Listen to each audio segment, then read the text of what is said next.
Vortexes, welcome back to the channel The Venus Vortex. I am Cara, I'm your astrologer here on the channel, and today we are discussing yods, more specifically the finger of God.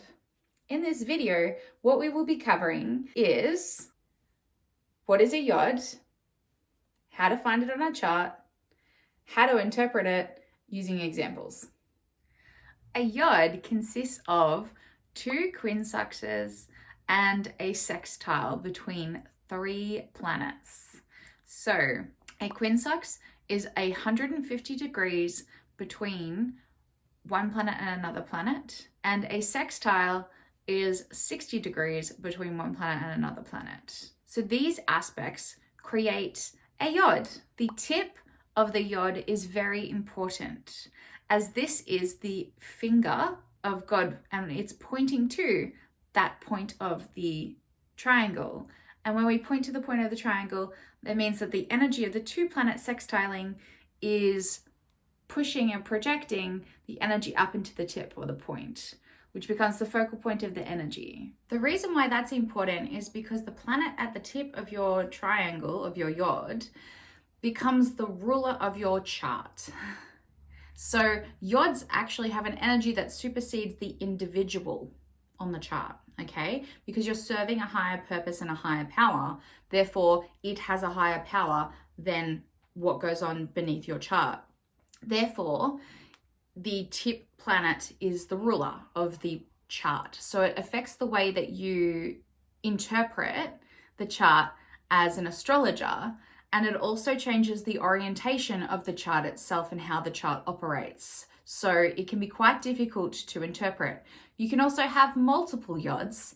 And when we have multiple yods, we have multiple rulerships and also multiple directions and multiple things that we need to do to serve the higher power. So we actually have to find a interrelationship between each individual yod. The other thing that you need to know about the tip planet is that it is the ruler of the yod as well. So it is what God is pointing to for you to focus on. So it's very important that you prioritize that planet and its activation over anything else on your chart each day. Yods can be difficult because they create a fixed opportunity. So you are here for a specific purpose, you are here to do a specific mission, and you have small windows of opportunity to be able to achieve that for the service of the higher power. This means that you can be delayed significantly by having yods, and you can find it very difficult to progress because you're looking for opportunities when yods actually occur on your environmental chart. So what a transit chart is creating is whenever there's a yod there, it's a great opportunity for you, if you have a yod on your chart, to progress forward and to achieve your yod. But you have to wait till those opportunities arise, and yods are rare. So progressing is more difficult, and that's something to consider when you're looking at a chart for interpretation. The other really interesting thing about yods is that they tend to be an indicator for royalty and high positions of prestige. For example, Meghan Markle has one. She went from being an actor, which was already quite a niche career, to being a duchess and a potential heir to the throne. So she's somebody who has a yod on her chart. We'll be looking at her chart in just a minute. And they also make really excellent people who are clergymen or members of the church, so popes, etc. Yods are all well known for cult leaders and creating large followings. So they're fantastic for people who have careers in social media, for example. So with everything to consider with yods, how do we interpret them and how do we find them on the chart? Well, that's very simple. So you can have a look at the settings on any of your search engines that you're using, and you'll click on sextiles, and you'll also click on quincunxes to be able to identify that. So quincunxes are part of the minor aspects on most of the options. So you can click it there and have it automatically highlighted for you. So they're much easier for you to see on a chart. That's one way of doing it. The other way is to actually measure it out. It's a little bit more challenging.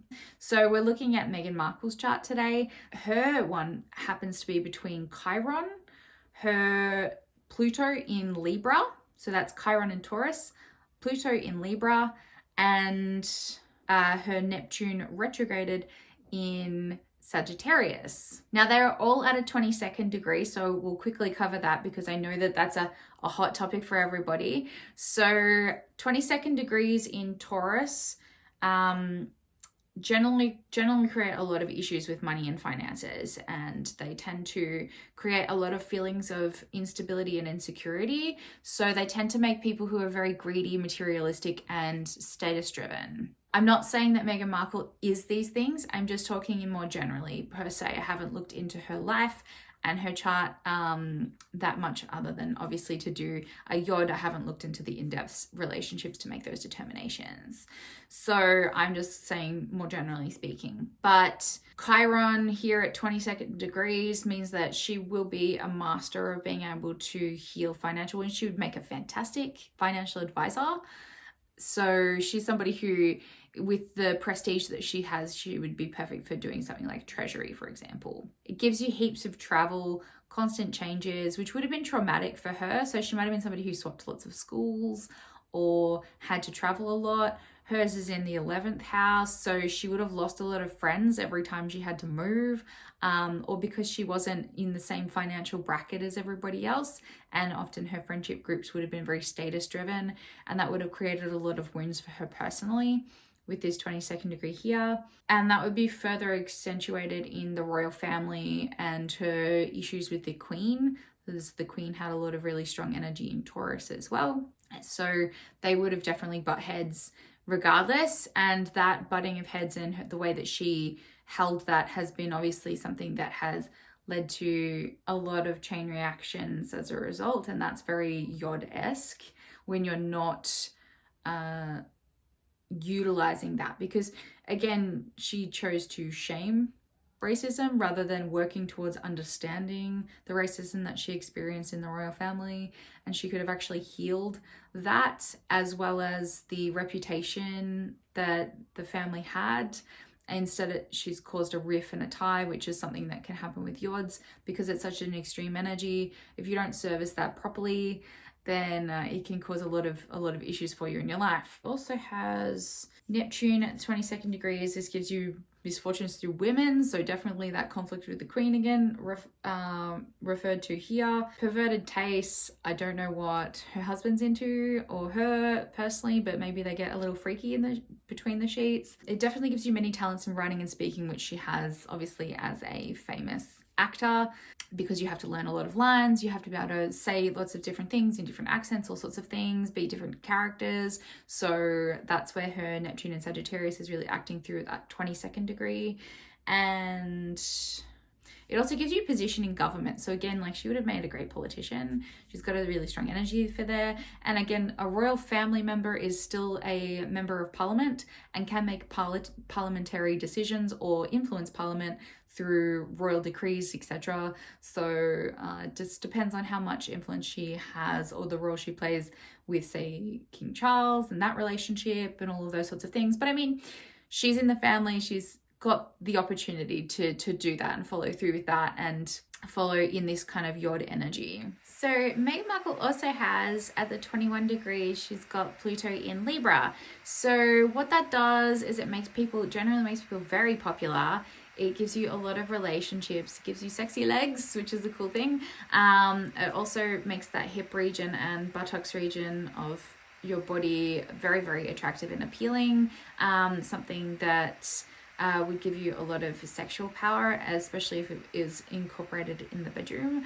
And in a Yod, it would actually give it a healing energy as well. So it's something that could actually spiritually help people along. So her becoming a mother and having a long-term partner would be something that not only heals herself, but it would also heal the partner and the relationship of the children, bipartisan to that. If she's accessing her Yod properly, it can also give you many travels. It can give you great real estate, really strong real estate. It would be something that would she would be able to heal through food and caregiving.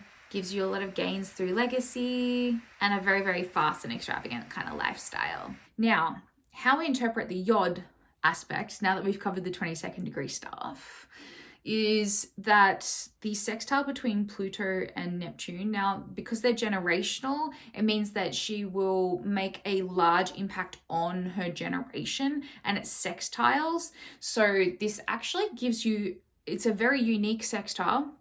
Anyone who has Pluto and Neptune that's sextile is able to create peace on Earth. And they have a unique ability to be able to bring a lot of peace to the people who are around them and speak to their generation in a very influential and powerful way. So whenever they speak, people listen. It's very good, and it's quite common. I mean, a lot of people have this particular aspect, but to have it in a Yod is really quite beautiful.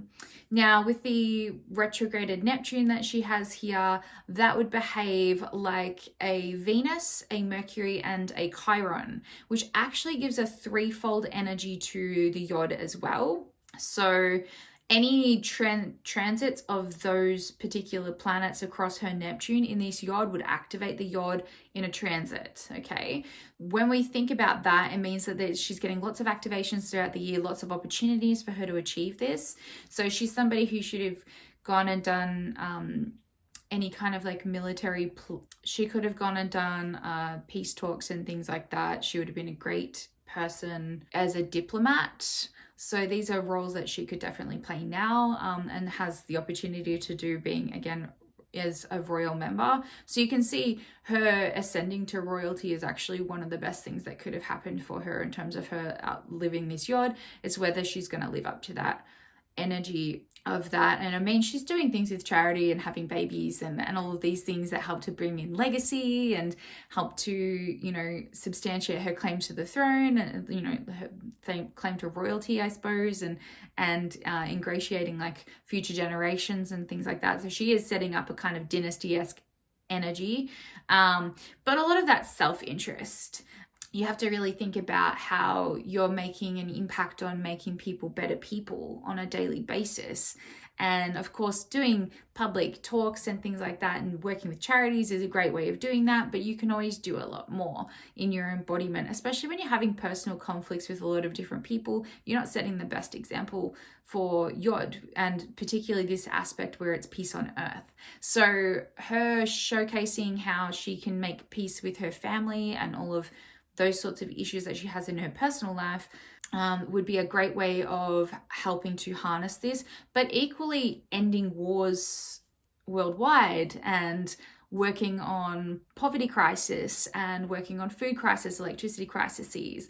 These would all be things that would be uniquely great for her, especially with that retrograded Neptune. She has a heightened ability for influence than other people do, even with people with this Yod, because this would be a generational Yod. Many people would actually have this one. So there's Chiron at the top as well. So it's pointing to the wounds. So it's the wound healer. So her job in life is to heal wounds.